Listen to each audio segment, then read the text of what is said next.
What is up, everybody? Sergeant R6 back again with Mrs. Sergeant R6. Hi. And today we would like to talk about what was that? What? I don't know. But you don't confuse me.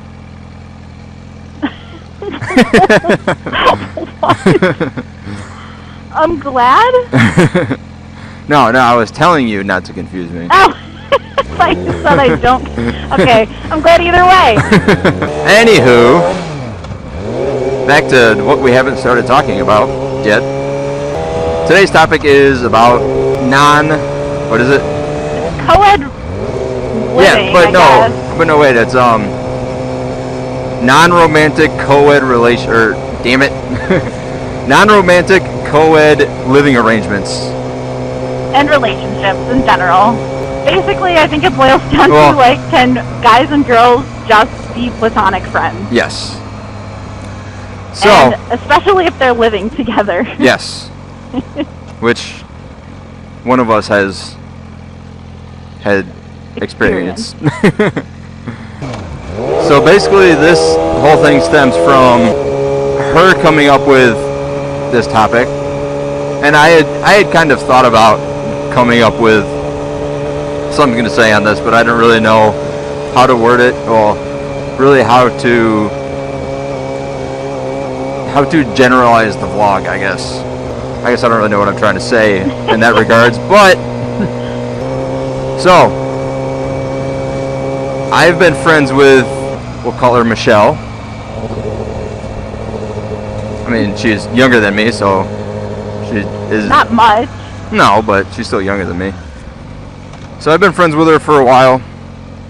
I met her through her brother, and her brother, and one of their other friends, now one of my other friends, all became friends. So the four of us kind of became pretty close for a good while, and then my buddy moved to Michigan, yada yada yada, and Michelle had mentioned that she was looking to move out, and at the time I was still living with my parents, and I was looking to move out, and it turns out that she had an in for a decent apartment. So wouldn't you know it, one day I was like, hey, can you still find an apartment? Like, is that one apartment still available? And she said, yeah, I can talk to the landlord, tomorrow or whatever. So we get to talking, and we got the apartment. So we moved in, a few weeks later, and everything was great. It was four of us kind of having fun, or I guess three of us really.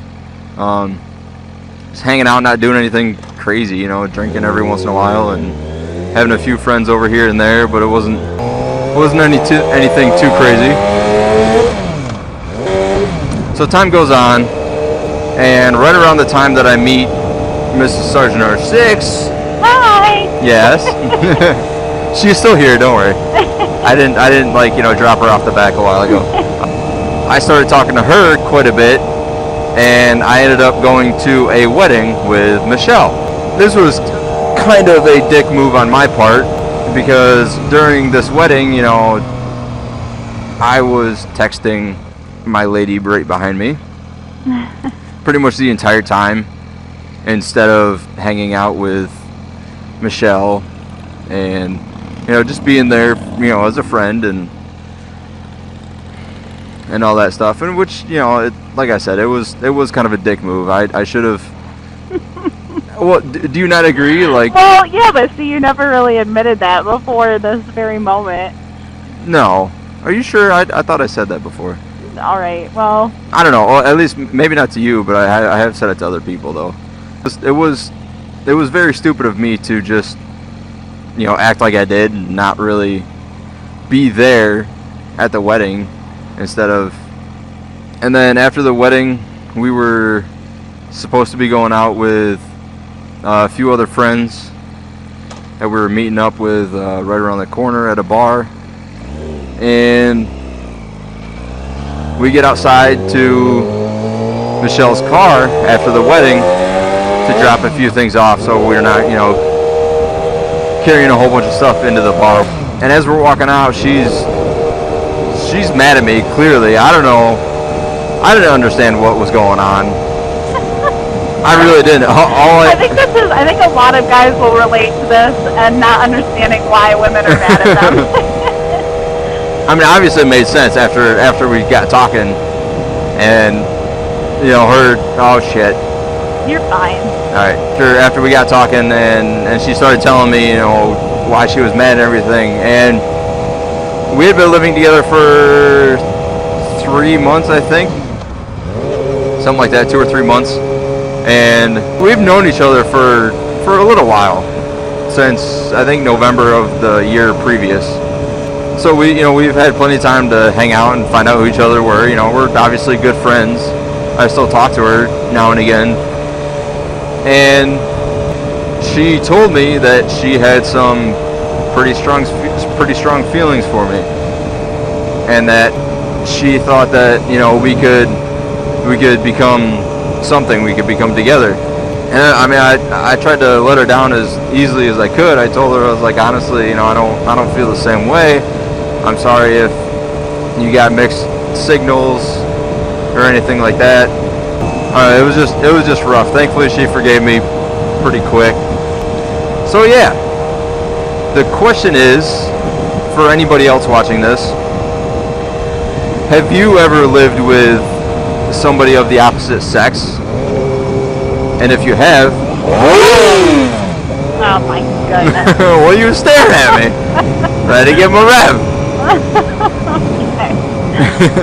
And if you have lived with the opposite sex, has one of you, or actually if you happen to be of the homosexual orientation and you were living with a same sex, have either of you become attracted to the other one?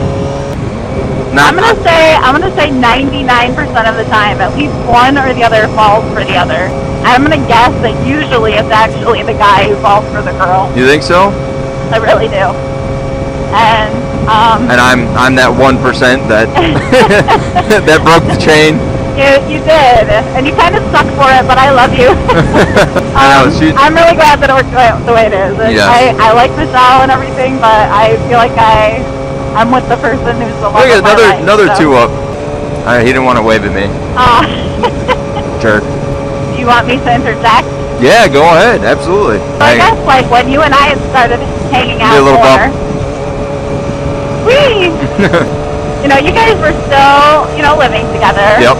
And at first, I totally dismissed even dating you at all, specifically because he was living with a girl.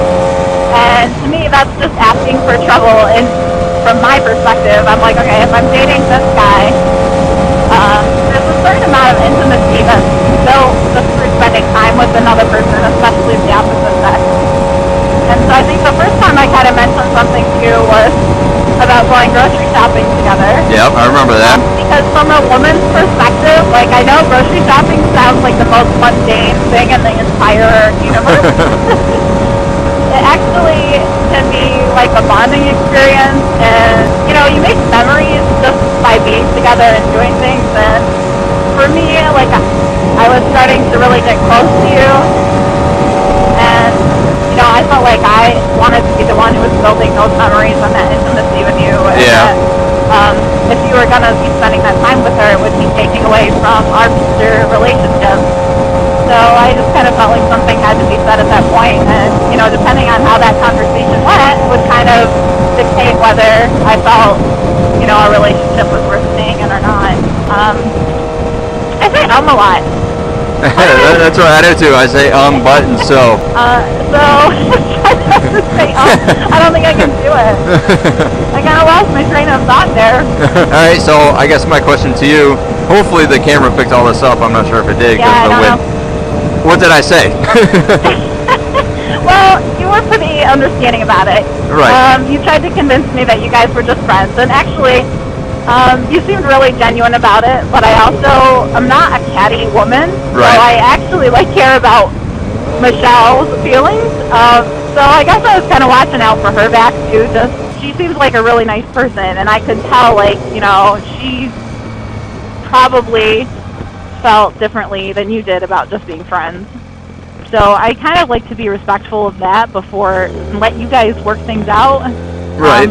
Before I kind of found my place and where we were. Yep. You kind of said, you know, you guys were just friends, and but you were gonna, you know, take that into account and kind of stop doing that as much if it meant something to me. Yeah. So that kind of told me that you really did care about your relationship with me, and that you were willing to, you know, put us as a couple before your friends, which kind of has to happen eventually. Not that I'm saying I want you to not be friends with your friends. Right. You know, I want to give you that freedom, but at the same time, you know, like I said, building intimacy in simple ways, you know, is something kind of sacred to what a romantic relationship should be. Yeah.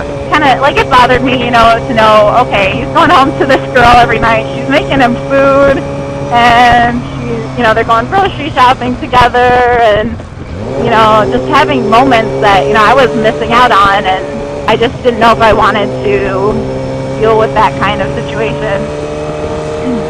It's understandable, and obviously a lot of girls in relationships that start like ours did are going to feel the same way. They might feel, I mean, I don't want to really say that you felt threatened, but kind of on the side of the way, you know, the man's relationship with his female roommate is going, you know what I mean?